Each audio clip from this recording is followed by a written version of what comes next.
Parmi les spiritains rencontrés à Langonette, Victor Blanchet, ancien missionnaire au Congo-Brazzaville, né en 1935, pourrait prétendre à une retraite paisible, mais il est encore actif, comme nous allons le voir. Je suis né au Val d'Isée en 1935, exactement le 10 mars. Et alors, ta première affectation après l'ordination, c'était le Congo-Brazzaville, oui. Débarqué à Pointe-Noire, donc le 19 octobre 1965. Affecté au diocèse de Fort-Rousset, c'était encore Fort-Rousset, en ce temps-là, je crois, avec Monseigneur Véril. De là, donc, je suis parti à Ouessant. Ouais. Est-ce qu'à l'époque, il y avait un stage de langue? Oui, on l'a fait avant, mais c'est ça. J'ai été ordonné donc avec toi en 63. On a fait la 4e année 64, et après j'ai fait Lille 64-65. Avec le gagneur, boulanger, puis je ne sais plus qui encore. On était paysan. Tiens, le petit Marcel était là aussi. Et après, on est parti là-bas. Et Véril disait, oh, ça ne sert à rien. Il dit, venez directement. Et puis, bon, j'ai fait quand même, quoi. Donc, une année à Lille, oui, à l'EMACAS, École des missionnaires d'action catholique d'action sociale, avec le chanoine Régnier. De Gwando, je suis parti à Ouessant, le 10 décembre 1965. C'était le jour où les sœurs revenaient dans leur mission, donc après avoir fui la nationalisation.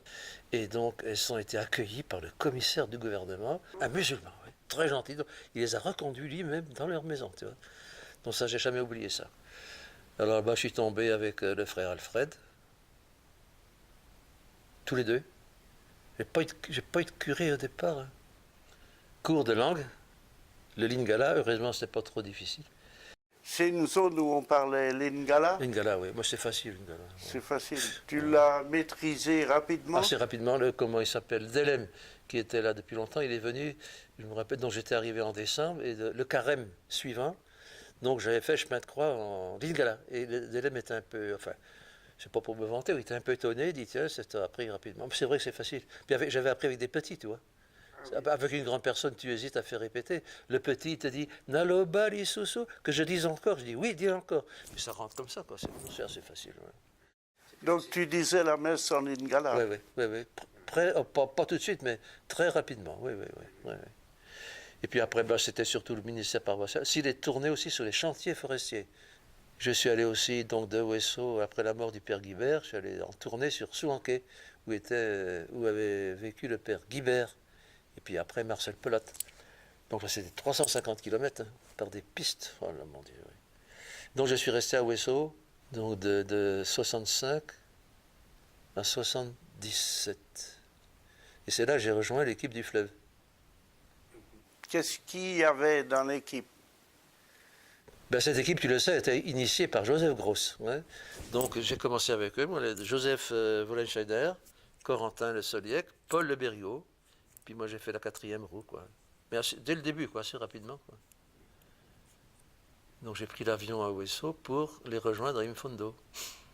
On vivait assez pauvrement. Hein. D'abord, on était réputés pour la malbouffe. Moi, c'est pas vrai, on mangeait à peu près bien, quoi. Joseph qui faisait la cuisine, parce qu'il n'était pas tellement costaud, tu vois, portait les moteurs, les malles, tout ça. Donc il s'était mis à la cuisine d'office. Au début, on mangeait comme des cochons. Hein. Mon premier repas avec eux, ça je le dis aussi pour te faire rire. Donc j'étais arrivé la veille, et puis ils avaient gardé des beefsteaks qu'ils avaient reçus d'un blanc à côté, tu vois. Et j'ai dit, moi j'ai déjà mangé en partir. Corentin me dit, tu regretteras. Le lendemain, cuisine par Joseph. Des petits poissons cuits dans l'eau, où toutes les arêtes ressortaient, la peau retroussée, une boule du riz, normalement c'était une boule comme du manioc, sans sauce ni rien, tu vois. Tac. Donc j'ai commencé comme ça. Donc c'était les 4, oui. Alors on avait ce qu'on appelle la base arrière. Donc c'était Mosaka. On logait chez les sœurs, qui nous faisaient la cuisine. On était là, disons sur l'année, on était là 3 ou 4 mois sur 12, quoi. On était souvent en tournée. Et quand on rentrait de tournée, on se repliait sur Mosaka. Quoi. Et on vivait, ce qui nous coûtait le plus cher, c'est le carburant, et on vivait uniquement avec les produits de la pharmacie. C'est les sœurs qui géraient la pharmacie, tu vois. Elles prenaient 1 quart pour elles et 3 quarts de bénéfices pour nous. Et c'était vraiment gentil. Tu vois. Et donc on a vécu là-dessus, même avec le carburant, quoi, sans toucher au petit magot qu'avait donné Grosse pour le... Et au bout de 3 ans et demi, le père Charrier, qui était supérieur religieux, m'envoie un mot en disant, voilà, Jean Gardin est depuis 10 ans à Évaux, Loubier depuis 14 ans à Les Canards. Si tu bouges, ils bougeront. À toi de voir. C'est tout. Il m'a pas dit tu y vas. À toi de voir. Ça, c'était Charrier. Donc, je suis allé voir les Canards, tout ça. Puis, donc, j'ai laissé l'équipe pour remplacer Loubier à Les Canards. Et c'est Jean Gardin qui m'a remplacé sur le fleuve. Sur le fleuve, alors vous alliez en pirogue d'un lieu à l'autre. Oui, pirogue ou bien sur les barges, enfin n'importe quoi. On a voyagé une fois dans l'usine de bière, enfin elle n'était pas montée, en caisse, l'usine de bière de Bangui. Il y avait des caisses partout, on a foutu nos moustiquaires entre les caisses et puis on dormait comme ça sur nos lipicots, quoi. C'est une vraie aventure. Hein. Et quand la barge, ça arrivait aussi que la barge, sur un banc de sable, on a passé, je sais pas, 12 heures sans pouvoir décoller, quoi. Alors c'était C'était une période de première évangélisation. Ouais. Oh, il y avait des coins. Ils parlaient encore sur l'Ibenga, il y avait des villages où il y avait encore des esclaves. Tu vois, les villageois parlaient de nos enfants. C'était les esclaves pygmées. Hein, on a encore connu ça du temps de Corentin. Ouais. Tu avais un vieux chef de village là-bas. Un village jusqu'au bout de la rivière, où le chef de village descendait une fois à Brazzaville pour faire sa provision de pétrole et de cigarettes, des cartons, tu sais. Et ce type-là avait son chasseur, son grimpeur, le grimpeur pour le vin de palme, et puis 4 femmes, 4 cases, et il nous recevait très très bien. Hein. Ben au moins vous cherchiez à rénover l'annonce. Ah oui, c'était... Mais au Tchad, il paraît que ça marchait très très bien. Même les femmes, elles chantaient dans les plantations, tu vois, la méthode orale, quoi. Hein. Ouais. Et nous, ça a quand même bien réussi parce que, comment elle s'appelle, Mélanie, c'était une photo, ça. Mélanie, c'était la transfiguration. Alors elle commence à machin, Jésus a kamatinaye, pielele, najaki, naja. Je dis, mais maman, où est-ce que tu sais? Ben, dis donc, je ne sais pas lire. C'était uniquement, tu vois, là. Alors, Par cœur, tous les évangiles qu'on avait, là, tout le programme, par cœur. Hein, ouais. Enfin, par cœur, non, pas gna mais de raconter, ouais, très très bien. Ouais. Donc, à Les Canards, quand tu es arrivé du fleuve... Au bout de 3 ans et demi, oui. Oui. Et est-ce que tu as pu te réadapter? Parce que c'était un contexte différent. Ah, puis surtout la langue. Alors j'avais dit au père Charrier, ouais, bon, allons-y pour Les Canards, mais dit, je n'apprendrai pas une deuxième langue, tu vois. Disons, le Kukuya, c'est comme le Lari. Hein.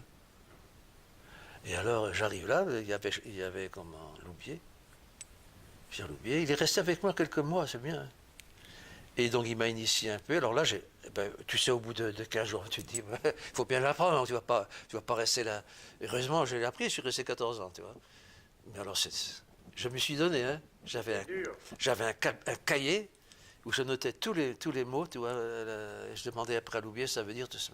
Et je faisais ça d'après l'évangile, en lisant l'évangile que lui-même avait traduit, tu vois, les 4 évangiles en Kukuya. Et donc j'ai appris la langue comme ça. Enfin là, j'ai appris bon, c'est pas seulement l'impression, les gens me comprenaient, quoi. Hein. Ouais. Bah, tu peux pas travailler autrement. Hein. Là-dedans, tu avais des gens quelques-uns qui n'étaient jamais sortis de leur plateau. Tu vois, donc le français, n'en parlons pas, c'était vraiment une tribu complètement à part, quoi. Ouais. À 850 mètres d'altitude, le village. Et bien sûr, pas d'eau, quoi. Parce que pour avoir l'eau, il fallait que tu redescendes, il fallait que tu creuses au moins à 400 mètres, toi. Donc il n'y avait pas d'eau, on avait des citernes. Et après Les Canards? Mais après Les Canards, ça a été... je n'ai fait que 3 endroits, finalement. Ça a été la banlieue de Brazzaville, quoi. Massingo. Donc j'ai dû arriver en 93 et j'ai quitté en 2000, quoi. Je suis resté 7 ans. Donc tu étais là-bas quand Jean Gut a été tué? Non, j'étais en France. Jean Gut, j'avais fait 14 ans à l'Écana, tu vois, il fallait quand même changer. Donc Jean Gut est monté à l'Écana et moi j'ai pris sa place à Massingo avec Bernard Guy, quoi. Et donc lui n'est pas resté tellement longtemps à l'Écana. Donc il était là, il s'est investi là-dedans. Jean, c'était quelqu'un. Et donc durant la guerre civile, il partait la semaine sainte dans un village, quoi, pour Pâques. À l'aller, ils veulent l'arrêter, il fonce avec sa bagnole. Il y avait une Toyota toute neuve. Il lui aurait piqué la voiture, quoi. Il fonce, mais au retour, il l'attendait, quoi. Et là, ils l'ont eu, quoi. Et ils ont tiré dans un pneu, je crois. Ils ont récupéré la bagnole. Et après, donc, il était là. Ils ont demandé, écoute, ça c'est terrible, hein. Qui est-ce qui a un couteau? Il dit, moi j'ai un couteau. Avec son couteau, ils lui ont coupé le tendon d'Achille pour qu'il ne fuit pas. Oh, il est mort martyr. Hein. Personne s'en est occupé, quoi. Moi, je ne comprends pas des trucs comme ça. Et après ça? Après Massingo, je suis venu ici. Tu es venu en France? À reculons, je vais te dire, je suis venu en marche arrière. Hein. Pour faire quoi? Pour venir ici à la supérieure de Langonette. J'ai pleuré ici dans mon bureau. Hein. Tu t'arrives de ta brousse, hein, sans aucune préparation. Mais heureusement que tu as le jardinage et d'autres occupations. Ah bah maintenant, oui. Mais là, j'ai fait quand même presque 7 ans. Non, 6 ans et 7 mois de supériorat. Ouais, c'est pas évident, hein, mais enfin bon. Et alors après, donc, affecté à partir du 4 décembre 2000, et j'ai quitté ici en septembre 2007. Michel est arrivé pour le 15 août, et puis je suis parti quelque temps après. Et donc là, je suis arrivé à Pirée en intérimaire, de nouveau supérieur.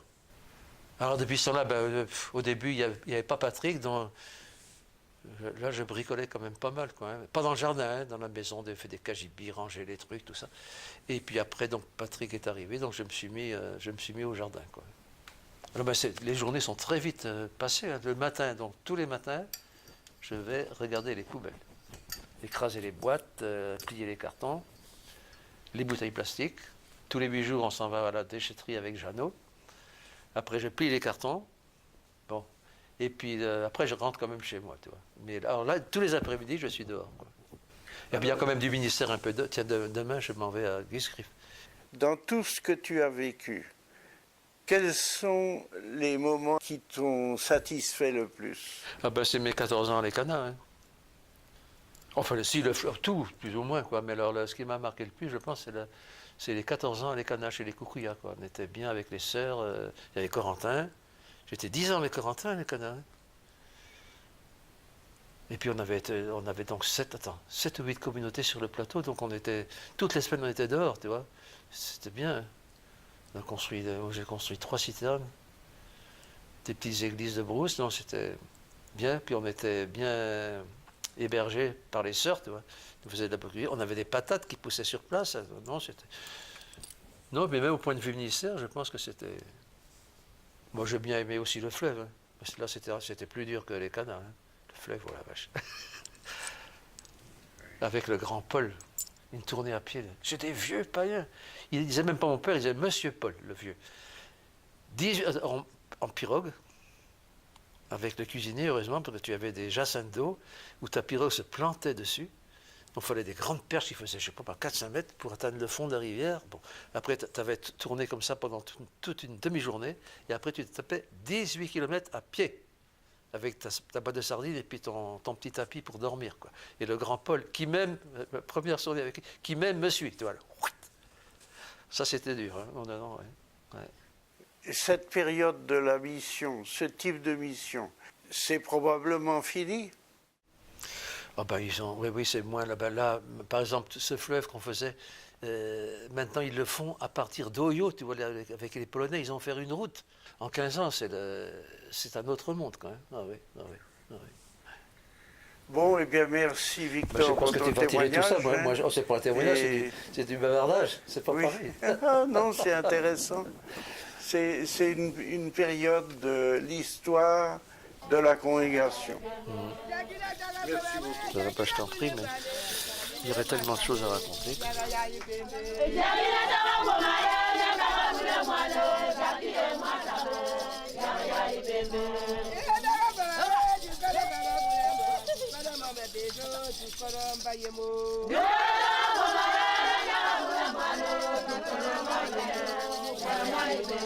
Para